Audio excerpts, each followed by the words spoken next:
Yo, welcome back. You already know who it is. It's your boy MadeMenMelo, and we're here. We're taking a look at Senua, another game in the Hellblade franchise with the flagship character Senua herself. If you haven't played Hellblade or Senua Saga Hellblade 2, I advise you to go and play them. They are visually atmospheric. It is astonishing. Combat game, the storytelling. You, I will advise you to don't have any lights on, have your surround speakers on, close the door, turn the volume up, and then just put yourself in her boots.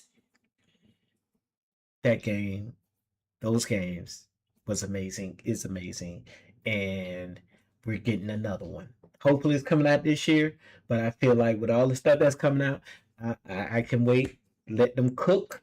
Let them cook. Bring it out next year. Let them cook. Let's go and see what is in store for cinema this time around. Let's go and take a look.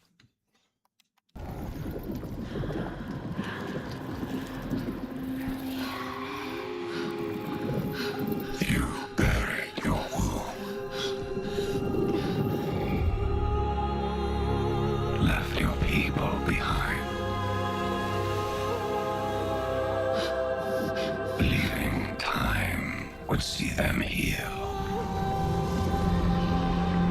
But what is left in the dark sickens,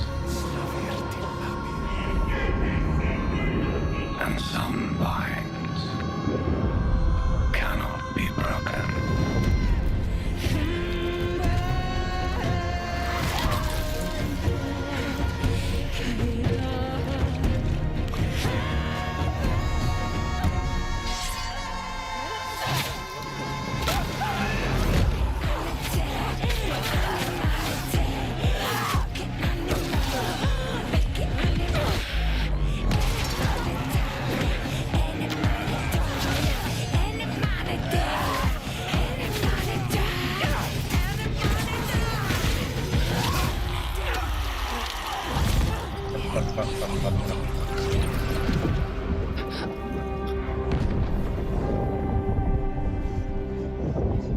Accept what waits for you.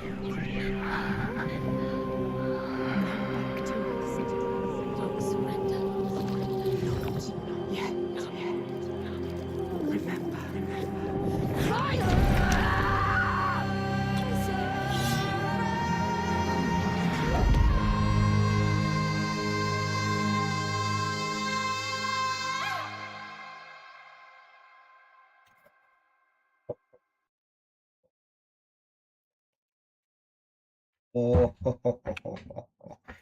yo, this is just building and building and building. I love how they're doing it. It's just so good.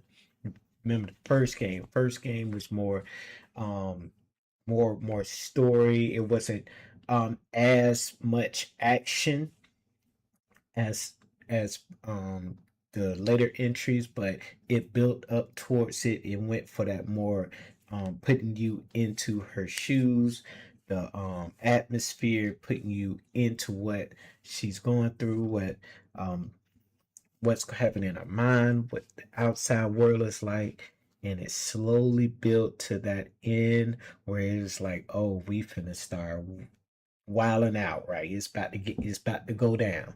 The second one, off the bat. Second one off the bat. It's like, all right, we here. We here now, a little bit more action. It's the type of game, it still has a rail to it. Like it feels like you're on a ride still in that second one. But it's not as the first. The first one you was just guided.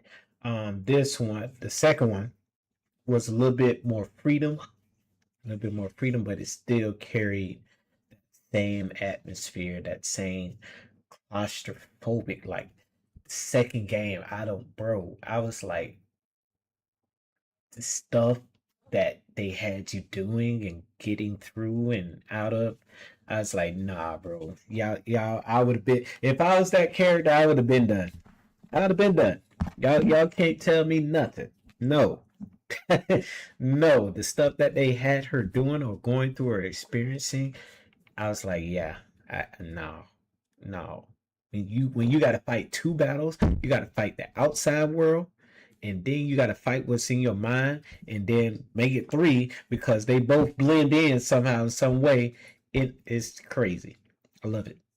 This one looks like it's just going into more action, more gritty, more move sets. As you saw, she's fighting a little bit more hordes, more, you know, usually in cinema, if I remember, you don't face a lot of people. You don't face a lot of enemies like that, like a mob style. You don't face like that.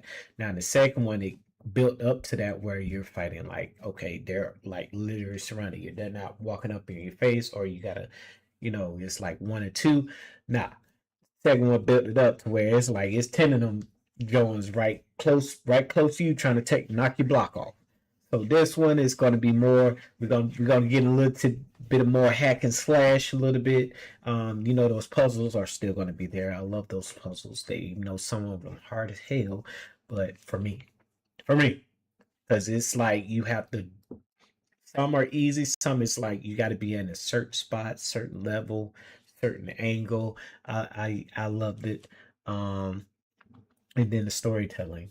Of course, you heard that voice. That voice is going to stay with you throughout the series.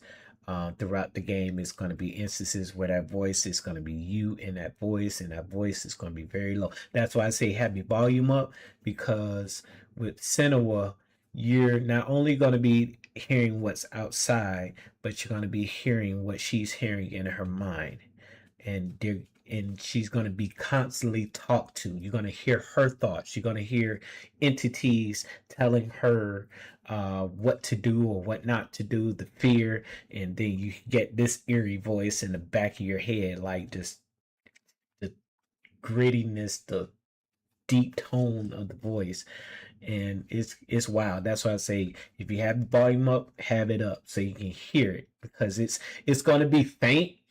If you got just like the regular action, it's gonna be faint, but you're gonna hear it. You're like, okay, why is there whispering? Like, what did I just hear? So it's definitely puts you into the game. It puts you into that atmosphere. I love it. I want more of it. I hope they don't stop, and I can't wait. 2027 Cinema. Appreciate you guys for tuning in.